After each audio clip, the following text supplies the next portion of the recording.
우리가 주보에 나와 있는 말씀과 좀 다릅니다. 요한계시록 2장 8절에서 11절까지 있는 말씀입니다. 저와 같이 합독하도록 하십니다. 요한계시록 2장 8절에서 11절까지 있는 말씀 함께 읽도록 합니다.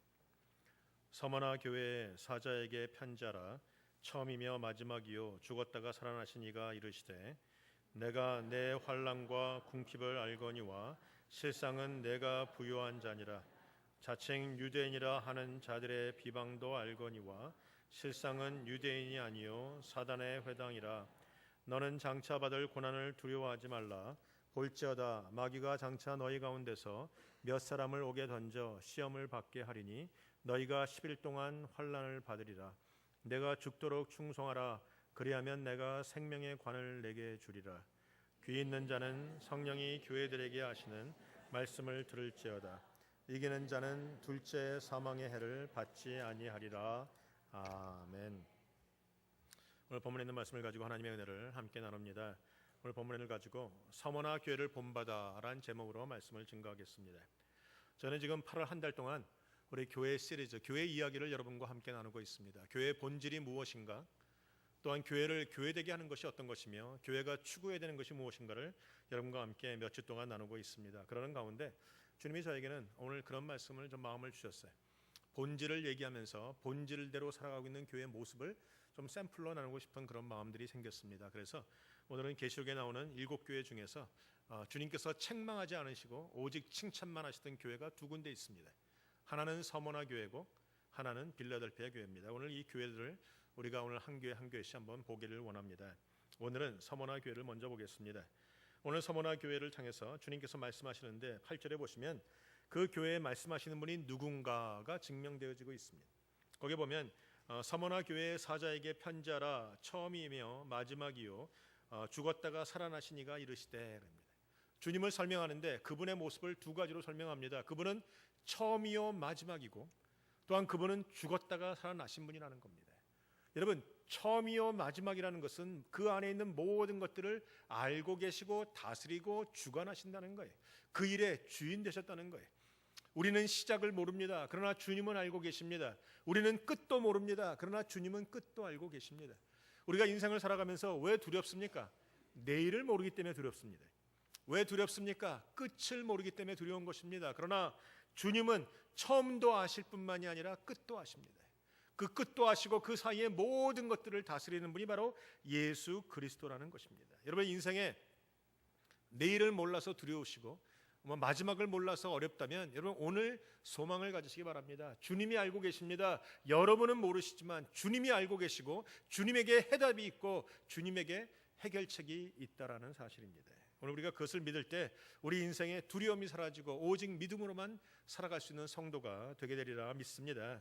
처음이요 마지막이신 그분, 또 그분을 설명할 때 죽었다가 살아나신 분으로 설명합니다.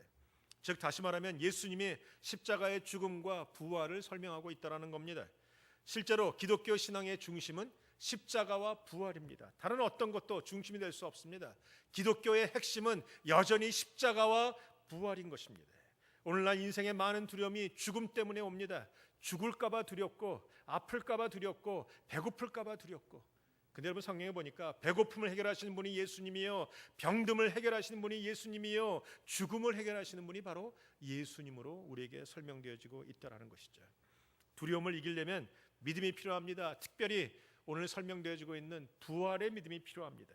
우리가 믿고 따르는 예수님은 죽으신 분이 아니라 죽었다가 살아나신 분입니다. 말로만 하신 것이 아니라 부활의 능력으로 살아나신 분이요, 따르는 우리 모든 자들에게도 그 부활의 능력을 약속하신 분입니다. 성경에 보니까 알고 계시죠? 너희가 나를 믿으면 죽어도 살겠고 말씀하십니다. 여러분 걱정하지 마십시다. 염려도 하지 마십시다. 오직 부활의 능력 붙잡고 오늘도 모든 상황과 환경 가운데서 승리하시는 여러분 되시길 주님의 이름으로 축원합니다. 주님이 승리도 약속하셨습니다. 성경에 보니까 요한복음 16장 33절에 담대하라 내가 세상을 이기었노라 그랬어요. 옆 사람에게 고백해 주세요. 주님이 승리하셨습니다. 좀 말씀해 보세요. 우리가 많은 경우에 자꾸 잊고 있습니다. 내가 아프고 내가 모자라고 내가 병나고 내가 힘드니까. 주님도 그런 거 아닌가? 아니요, 주님은 승리하신 분입니다. 그리고 그 승리를 우리에게 약속하신 분. 담대하라, 내가 세상을 이겼노라. 우리가 주님을 믿을 때 그 주님의 승리가 나의 승리가 되리라 믿습니다. 성도가 반드시 알아야 되는 것이 바로 이것입니다. 십자가와 부활입니다. 교회가 반드시 선포해야 되는 것이 이것입니다. 십자가와 부활입니다. 교회의 능력, 성도의 능력은 다른 것이 아니에요. 십자가의 능력이요, 부활의 능력인 것입니다. 오늘도 교회가 교회로 교회되게 하는 신앙, 바로 십자가와 부활에 있죠. 다른 것 별반 모르셔도 괜찮아요. 그러나 십자가의 능력과 부활의 능력 잡으면 그것이 좋은 성도요, 그것이 믿음 있는 성도요, 그럴 때 우리가 넉넉히 승리할 수 있다라는 것입니다. 오늘 계시록에 나오는 모든 도시들, 서머나나 혹은 에베소, 버가모, 모든 이 소아시아 도시들은요, 큰 도시들이에요. 그 경제가 있고 뭐 활성화되어 있고 모든 상권이 준비되어 있는 도시들입니다. 이 번성하던 도시이기 때문에 이 도시의 대부분의 황제를 숭배하는 일을 강요하고 황제들의 영향력이 강력하게 미치는 것이 바로 이런 도시들이에요. 오늘 서머나도 마찬가지입니다. 그 당시에 그 황제를 숭배하는 일들을 강요하게 돼 있고 그거 안 하면 경제 활동을 못 하게 하고 있으니까. 그러니까 예수 믿는 사람들은 가난할 수밖에 없고 예수 믿는 사람들은 배고플 수밖에 없고 예수 믿는 사람들은 궁핍할 수밖에 없는 게 바로 그 당시의 일입니다. 그럼에도 불구하고 그들은 예수 믿는다는 것 때문에 견디었고 예수 믿는다는 것 때문에 고난과 핍박을 받으면서 믿음을 잃지 않았던 교회가 바로 서머나 교회입니다. 그래서 성경에 보니까 이 서머나 교회는 굉장히 아름답고 주님의 칭찬만 있는 귀한 교회입니다. 저는 오늘 바라기를 시온 장로교회가 서머나 교회를 본받아서 주님의 칭찬만 받는 아름다운 교회, 아름다운 성도가 되시길 주님의 이름으로 축원합니다. 오늘 본문에 보니까 서머나 교회의 특징이 있습니다. 믿음이 있었는데 믿음이 있는 특징이 뭔가? 믿음이 든든한 성도들은 절대로 환경이나 상황을 탓하지 않습니다. 오늘 본문에 보니까 9절입니다. 내가 내 환난과 궁핍을 알거니와 실상은 내가 부유한 자라 그랬어요. 여러분, 그들이 가난이 있고 궁핍이 있고 핍박이 있고 고난이 있고 배고픔이 있고 죽음은 있지만 그럼에도 불구하고 그들이 믿음을 지키고 있기에, 믿음을 버리지 않았기에, 포기하지 않았기에, 오늘도 인내하고 있기에 주님은 그들을 향해서 뭐라고 하십니까? 실상은 부유한 자라 그랬어요. 여러분, 믿음을 지킨다는 게 뭡니까? 상황과 환경에 흔들리지 않는다는 겁니다. 사람에게 원망하지 않는다는 겁니다. 상황과 환경을 탓하지 않는다는 겁니다. 여러분, 그들의 상황과 환경은 어려울 수밖에 없어요. 그 당시에 황제였던 도미티아누스라는 사람이 얼마나 핍박이 심했는지, 예수 믿는 사람들이 다 가난해지고 다 재산 뺏기고 경제활동을 못하는 그런 때입니다.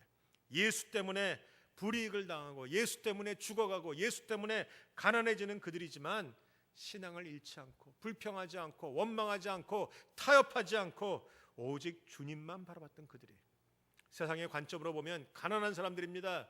그러나 주님의 관점으로 보니까 영적으로 부유한 사람들이라는 것이죠. 여러분, 영적인 부유함 바로 서머나 교회입니다. 아마 그들이 육적인 문제는 워낙 없으니까 신경 쓰지 않았을 겁니다. 그러나 그들은 도리어 영적인 문제, 영원히 소유할 수 있는 그 문제에 관심을 갖고 영적으로 최선을 다했던 그 교회. 여러분, 이 땅의 것들은 어느 순간인가 없어집니다. 우리의 건강도 없어지고 젊음도 없어지고 돈도 없어지고 갖고 있는 건 다 사라져버려요. 영원하지 않습니다. 그러나 영원한 것이 있습니다. 바로 주님입니다. 영원한 것이 있습니다. 영적인 것들입니다. 여러분이 영원한 것을 붙잡으면 주님의 칭찬을 받게 되어 있어요. 주님 말씀하십니다. 실상은 부유한 자라.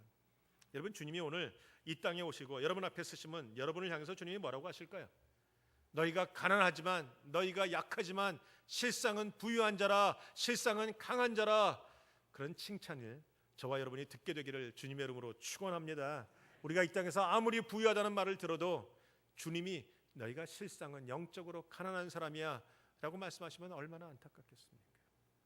오늘 서머나 교회는 가난한 중에도 영적으로라도 부유한 자, 주님 보시기에 인정받은 자로 오늘 성경에 기록되어 있습니다. 그 이유가 무엇입니까?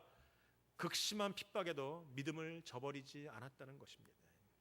이 굳건한 믿음, 바로 서머나 교회의 특징이요, 이 굳건한 믿음, 우리 사랑하는 시온 장로교회 교인들의 특징이 되시길 주님의 이름으로 축원합니다. 그들은 그 모진 고난 속에서도 인내했다는 것입니다. 여러분, 믿음에 있어서 가장 중요한 것은 인내입니다. 많은 사람들이 잠깐은 믿음을 갖습니다. 근데 오랫동안 믿음을 소유하기 힘들어집니다. 왜? 매일매일같이 힘들면 어느 순간인가 포기하고 낙심하고 소망을 버리기 쉬우니까 그래. 근데 오늘 주님이 보는 이 믿음은 인내하는 믿음입니다. 성경은 얘기합니다. 야고보서 1장 2절에 보면 내 형제들아 너희가 여러 가지 시험을 만나거든 온전히 기쁘게 여기라. 이는 너희 믿음의 시련이 인내를 만들어내는 줄을 내가 알미라 라고 되어 있어요. 여러분, 영적인 것은 영원합니다. 영적인 거 붙잡고 오늘 인내하셔서 주님 앞에 칭찬받는 여러분 되시길 주님의 이름으로 축원합니다. 주님이 알고 계십니다. 여러분이 지금 얼마나 힘든지, 얼마나 고난이 극심한지, 여러분이 얼마나 가난한지, 얼마나 배고픈지, 얼마나 궁핍이 있는지 주님이 알고 계신다는 거예요. 여러분, 주님이 모르시는 것이 없습니다.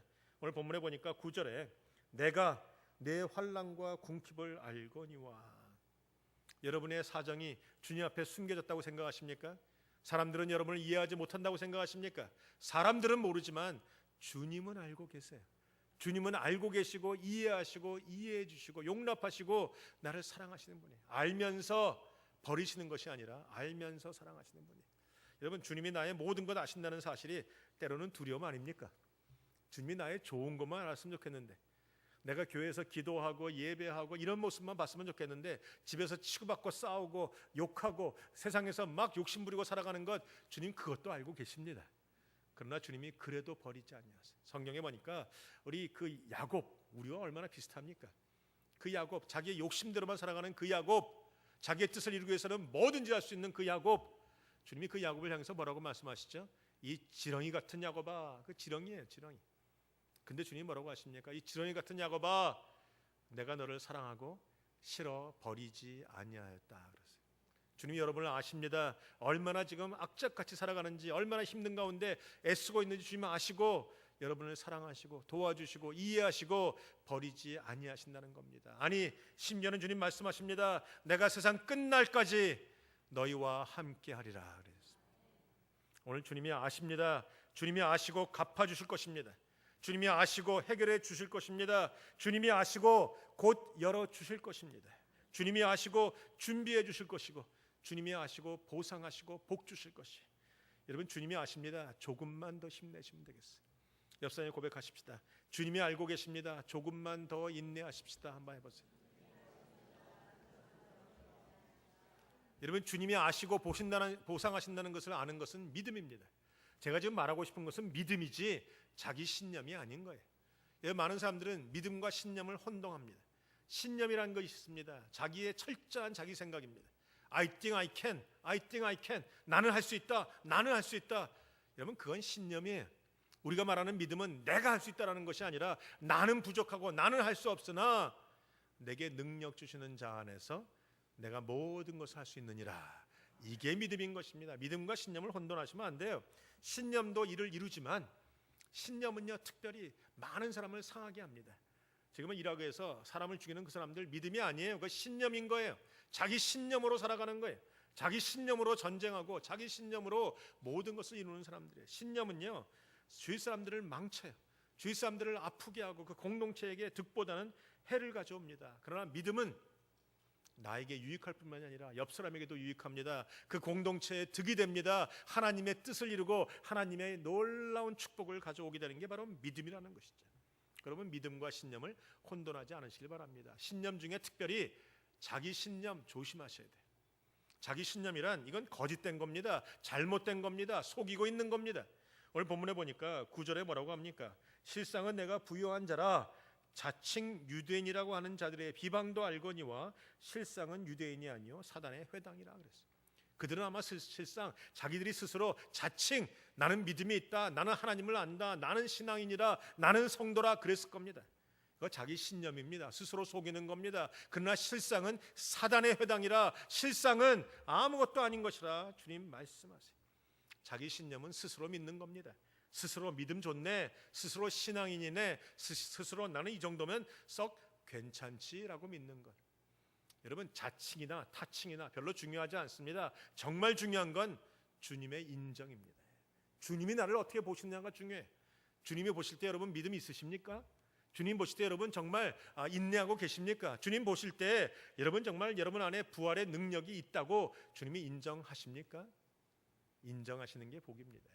세상 사람들의 인정이 없어도 주님이 나를 인정하면 그것으로 족한다라는 것입니다. 주님이 나를 보실 때 믿음 있다고 말씀하시고, 주님이 나를 보실 때 충성한다고 말씀하시고, 주님이 나를 보실 때 거룩하다고 말씀하시고, 주님이 나를 보실 때 너는 썩 괜찮은 내 자녀라고 말씀하시면 그거보다 더 좋은 축복이 어디 있겠습니까? 성도는 주님의 인정을 받을 때 고난 앞에서도 당당할 수 있습니다. 오늘 본문에 보니까 주님이 말씀하시죠. 내 환난과 궁핍을 알거니와 실상은 내가 부요한 자라. 주님의 인정을 딱 받은 그 믿음 갖고 있나 보니까 그 다음에 10절입니다. 너는 장차 받을 고난을 두려워하지 말라라고 되어 있어요. 여러분, 주님 앞에서 인정받는 믿음을 가진 자는 고난 앞에서도 당당합니다. 근데 여러분, 여러분 잘 보실 단어가 있어요. 너는 장차 받을 고난을 두려워하지 마라. 너는 믿음이 있으니까 내가 고난을 피하게 해주겠다. 고난이 너를 비켜갈 것이다. 고난을 너는 빠지지 않을 것이다. 주님이 말씀하지 않으시고 고난을 받을 거라고 말씀하세요. 그러나 담대하라, 당당하라, 내가 이길 것이다 라고 말씀하고 계시죠. 사랑하는 성도 여러분, 주님이 우리에게 고난을 주실 때 무서워하거나 피하거나 두려워하실 필요가 없어요. 그 고난은 주님이 함께 하시는 고난입니다. 그 고난은 넉넉히 승리할 수 있는 고난입니다. 시편 23편에 보니까 너희가 죽음의 골짜기를 다닐지라도 해를 두려워하지 않을 것은 주께서 나와 함께 하십니다. 주님이 함께 하시기에 이길 수 있는 겁니다. 여러분, 이사야 43장에 보니까 너희가 물 가운데로 지나가고 불 가운데로 지나가도 두려워하지 말라고 하십니다. 불이 너를 사르지도 않고 물이 너를 적시지도 않고 나를 침몰하지도 못하게 하신다고 했어요. 여러분, 주님이 나를 번쩍 안에서 주님의 가슴팍에 안고 그 고난의 그 불시험을 통과하게 하신다는 겁니다. 사랑하는 성도 여러분, 주님만 의지하십시다. 주님만 붙잡으십시다. 주님의 심장 가운데 가슴팍에만 안겨 계시면 아무런 걱정이 없어요. 여러분, 어렸을 때 우리가 강아지들이 막 쫓아오면 얼른 도망갑니까? 부모님에게 도망갑니다. 부모님에게 가서 안아달라고 하면 부모님이 얼른 나를 안으면 그러면 그냥 걱정, 근심 싹 사라지지 않았습니까? 밖에서 뭐 별거 다 있어도 내가 아빠 품에만 딱 안겨 있으면 더 이상은 두려움이 없는 게 어린아이의 모습이에요. 우리가 그렇습니다. 우리가 주님의 품 안에 안기면 아무것도 없어요. 사랑하는 성도 여러분, 고난이 올 때마다 주님의 이름으로 도리어 당당하시길 바랍니다. 어깨에 축 늘어뜨리고 힘들다, 나 죽겠네, 힘드네 이러고 다니지 마시고 도리어 고난이 올 때마다 주님의 이름으로 어깨 피고 가슴 피고 당당하게 주눅 들지 말고, 내일 죽어도 오늘은 큰 소리로 찬양하고, 내일은 힘들어도 오늘은 큰 소리로 감사하고 주님의 이름으로 믿음으로 선포하고 승리하고 나가시는 여러분 되시길 주님의 이름으로 축원합니다. 고난을 맞이하는 성도에게 주님 요구하시는 것이 있어요. 그게 뭡니까? 오늘 본문에 있는 것처럼 볼지어다 마귀가 장차 너희 가운데서 몇 사람을 옥에 던져 시험을 받게 하리니 너희가 10일 동안 환난을 받으리라. 내가 죽도록 충성하라. 여기 보면 내 앞에 그러나라는 단어가 있습니다. 그러나 너는 죽도록 충성하라. 그리하면 내가 생명의 관을 내게 주리라 그랬습니다. 주님이 고난을 통과하는 자에게 약속하는 것이 있습니다. 보상이 있습니다. 요구하시는 것이 있습니다. 그게 뭡니까? 죽도록 충성하라입니다. 여러분, 어떤 분은 그렇게 해석해요. 죽도록 충성하라, 있는 힘을 다해서 할 수 있는 만큼 충성하란 말 아닙니까? 물론 저도 그렇게 얘기합니다. 뭐 직분을 제가 드릴 때 혹은 임직에서 임직 받을 때 많은 분들이 좀 저한테 와서 그런 말씀하시는 분이 때로 있어요. 목사님, 나는 권사받기에 합당하지 않습니다. 장로받기에 합당하지 않습니다. 내가 뭘 할 수 있습니까? 능력도 없고 힘도 없고. 그래서 제가 그분을 위로한다고 이렇게 얘기하죠. 할 수 있는 만큼만 하세요. 할 수 있는 만큼만. 근데 사실 그냥 듣기 좋으라고 하는 말일 뿐인 거예요. 성경은 할 수 있는 만큼만 하라고 하지 않습니다. 있는 힘껏만 하라고 하지도 않습니다. 성경은 뭐라고 얘기합니까? 죽도록 충성하라고 합니다. 죽도록 충성이 뭡니까? 정말 죽는 순간까지 충성하라는 겁니다. 아니, 죽을 정도로 충성하란 말입니다. 아니, 죽으라라는 말입니다. 제가 우리 신무장로님들 우리 안수받고 임직할 때 제가 뭐라고 권면했는지 기억나십니까? 우리 신무장로님 보고 제가 얘기했어요. 죽어라 그랬습니다. 제가 장로 보고 죽으라고 하고도 담임 목사하고 있는 제가 참 대단하지 않으십니까? 장로가 죽으면 교회가 산다. 성경에 보니까 뭐라고 하니까 너희가 이 땅에서 죽으면, 썩어지면 열매를 맺는다고 그랬으니까 죽으면 사는 겁니다. 이게 기독교의 비밀입니다. 목사가 죽으면 교회가 살고, 장로가 죽으면 교회가 살고, 권사가 죽으면 교회가 살고, 성도가 죽으면 교회가 사는 것이. 여러분, 이것이 성경이 말하는 비밀입니다. 여러분 성경에 이 서머나 교회는요 역사를 보면 거기에 위대한 순교자가 나왔어요. 폴리갑이라는 감독이 거기서 예수를 믿다가 죽었습니다. 사람들이 얘기했죠. 예수를 욕하면 살려주겠다. 그때 그가 얘기했어요. 나는 주님을 욕할 수 없다. 난 주님을 향해서 사랑한다고 고백할 수 없다고 얘기하고 그는 거기서 순교했던 사람이에요. 서머나 교회에서. 여러분 지금도 이 일은 일어나고 있습니다. 이락에서 예수 배반하면 살려준다고 하지만 예수 이름 부르면서 죽어가는 사람들이 오늘도 있어요. 주님이 그래서 말씀하시는 겁니다. 죽기까지 충성해라. 죽도록 충성해라. 아니 죽으면서 충성해라.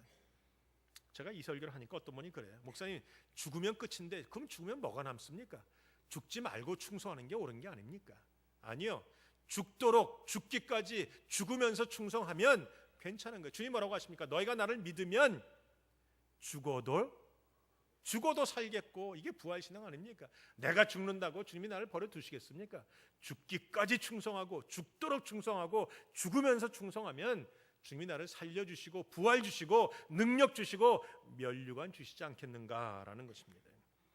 우리는요 늘 말만 그럽니다. 말만 죽도록 충성하라 임직패에다가 딱 붙여서 주면 할렐루야 감사합니다. 집에 가보면 임직자들이 다 붙어 있어요. 임직패가 죽도록 충성하라. 근데 말은 그렇게 하지만 조금만 힘들면 포기합니다. 조금만 힘들면 남이 알아주지 않으면 하던 헌신도 멈춥니다. 못하겠다고 말합니다. 힘들다고 말합니다. 조금만 손해보면 안 합니다. 남들이 안 하고 나만 하는 것 같으면 금방 관둡니다. 여러분 그것은 죽도록 하는 충성이 아닙니다. 남들이 알아주지 않아도, 남들이 인정하지 않아도, 남들 앞에 쓰지 않아도, 남들은 몰라도 주님이 알고 계시니까 죽도록 하는 그 충성, 저와 여러분의 충성이 되시길 주님의 이름으로 축원합니다. 죽도록 충성한 말을 좀 다시 바꾸면 이런 것입니다. 하던 일 계속하라는 것입니다. 하나님께서 우리에게 맡겨주신 일이 있습니다. 올해 2014년 시작하면서 맡겨주신 일이 있어요. 그 일 남들이 알아주던 사람들이 칭찬하던 안 하던 상관없이 그 일 끝까지 밀고 나가라는 겁니다. 끝까지 충성하라는 겁니다. 우리 인생에 맡겨주신 사명이 있습니다. 하던 일 멈추지 말고 끝까지 하라는 것입니다. 그게 충성입니다. 여러분 훈련이나 운동이나 가장 중요한 것은 계속하는 거예요. 제가 다이어트를 실패할 때 보니까 다이어트 조금 하면 배가 쏙 들어가고 얼마나 날씬해지는지 몰라요. 근데 조금 하다가 관두니까 다시 원상복귀합니다.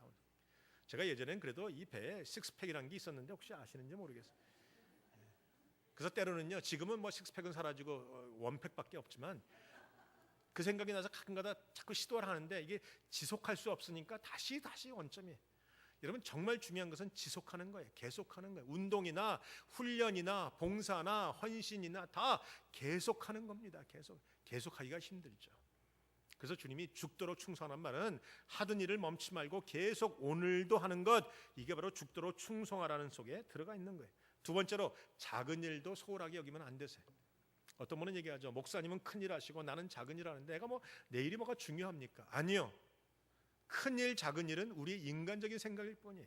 우리에게는요 큰 일 작은 일이 있는 것이 아니라 주님이 맡겨주신 일, 주님이 다시 말하면 주님이 하라고 하신 일, 아니면 주님이 하지 말라고 하신 일, 그거밖에 없는 거예요.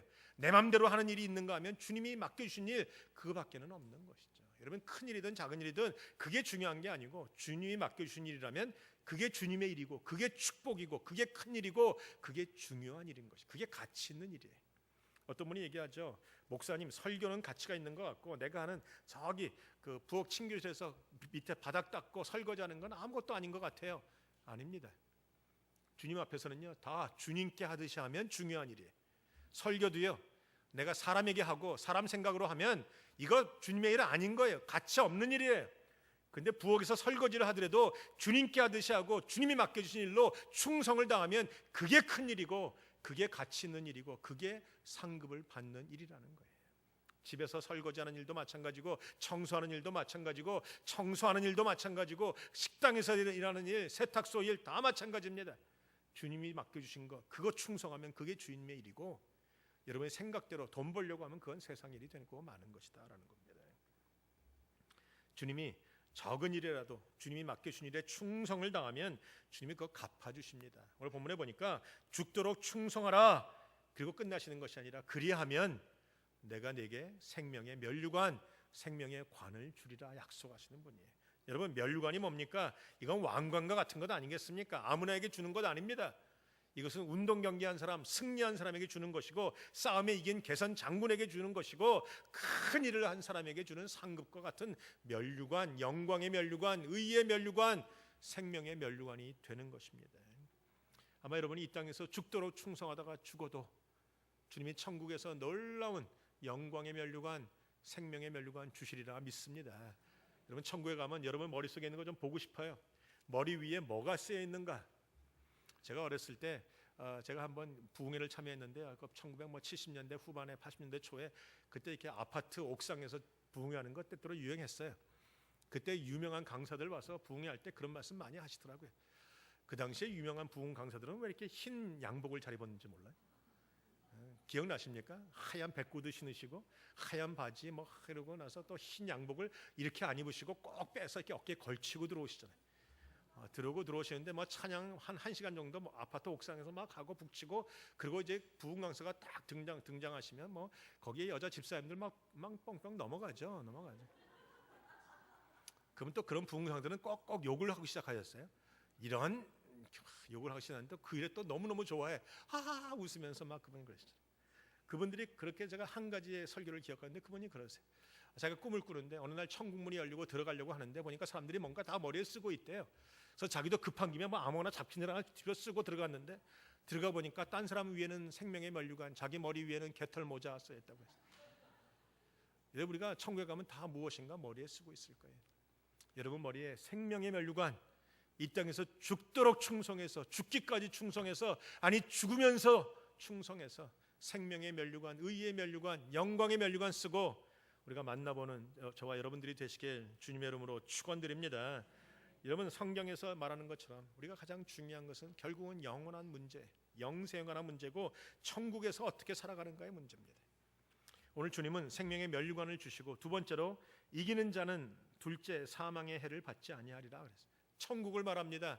이 땅에서는 죽으나 천국에서 다시 산다라는 겁니다. 영원한 죽음은 맛보지 않는다는 겁니다. 영원한 생명을 받게 된다라는 것입니다. 여러분 그래서 우리가 기뻐하는 것이죠. 오늘 사랑하는 시온장로교회 이제 창립 27주년을 맞이한 우리 교회 이제 어떻게 살아가야 되는가? 어떻게 우리가 교회를 만들어가야 되는가? 우리 교회가 어떠한 방향으로 나가야 되는가? 바로 오늘 그것을 보여주는 좋은 모델되는 교회의 모습입니다. 여러분 결국 중요한 것은 믿음입니다. 교회의 가장 중요한 것도 믿음입니다. 사실 성도가 하는 모든 것, 교회가 하는 모든 게 다 신앙이고 믿음인 것 같지만 아닌 일도 많아요. 성도가 세상을 살아갈 때 보면 믿음 까먹고 신앙 다 버리고 살아가는 경우도 많습니다. 사랑하는 성도 여러분, 세상 밖에서나 혹은 교회 안에서나 여러분에게 가장 중요한 것은 여전히 믿음이요 신앙입니다. 특별히 부활 신앙입니다. 그 부활 신앙 붙잡고 주님이 오시는 마지막 때를 준비하시는 여러분 되시길 주님의 이름으로 축원드립니다. 요사이에 이락에 많은 사람들이 죽어가는 걸 보면서 저는 머릿속에 그런 생각이 듭니다. 마지막 때가 가까운 것이 아닌가. 여러분을 겁주려는 것도 아니고 뭐 특별히 종말 신앙을 내세우려는 것도 아닙니다. 근데 가만히 생각해 보면 정말 베드로가 말하는 만물의 마지막이 가까웠으니 깨어서 근신하고 기도하라는 말이 자꾸 내 마음속에 들어와요. 언제가 마지막인지 모르지만 깨어서 근신하고 기도하는 것은 중요한 것입니다. 여러분 성경에 보니까 어둠의 때가 있었습니다. 엘리야 시대 때 바알을 믿는 아세라를 믿는 모든 선지자가 850명이나 되고 아합 왕도 거기를 섬기고 이세벨이라는 여자가 나와서 모든 나라가 다 어둠 속에 있을 그때 엘리야가 나오지 않았습니까? 엘리야가 7번 기도해서 비를 내리게 했던 그 남자, 하늘에서 불이 쏟아지게 했던 그 성도, 여러분 그 모습을 우리가 본받아야 됩니다. 때로 우리가 지치고 넘어졌을 때 엘리야에게 주님이 뭐라고 말씀하십니까? 바알에게 무릎 꿇지 않은 7,000명을 남겨두었다 그랬어요. 바알에게 무릎 꿇지 않았다는 말은 하나님께 무릎 꿇고 있다라는 겁니다. 여러분 하나님께 무릎 꿇으면 세상에서 무릎 꿇지 않아도 됩니다. 하나님께 무릎 꿇으면 세상에서는 승리할 수 있는 것입니다. 하나님께 무릎 꿇으면 세상과 타협하지 않는 것이에요. 저는 이 시대에 꼭 필요한 사람들이 이런 사람이라고 생각합니다. 바알에게 무릎 꿇지 않은 남아있는 7,000명이 우리 교회의 소망이고 이 땅의 소망이고 마지막 때의 소망인 것입니다. 저는 이 충성이야말로 중요한 충성이라고 생각해요. 기도도 충성입니다. 여러분 충성하지 않는 사람이 기도할 수 없어요. 여러분 이 땅에서 믿음을 가지고 하나님께 기도함으로 마지막 이 어두운 세상을 밝히는 소망 같은 여러분 되시길 주님의 이름으로 축원드립니다. 시온 장로교회, 서머나 교회를 본받아 살아간다면 영원히 하나님의 칭찬을 받고 이 땅의 부흥의 주역이 되고 이 땅에 큰 일을 이루며 하나님을 하나님 되게 하는 교회, 교회를 교회 되게 하는 교회, 예배를 예배 되게 하는 교회가 되게 되리라 믿습니다. 이 축복이 저와 여러분의 축복이 되시게 주님의 이름으로 축원드립니다. 기도하시겠습니다.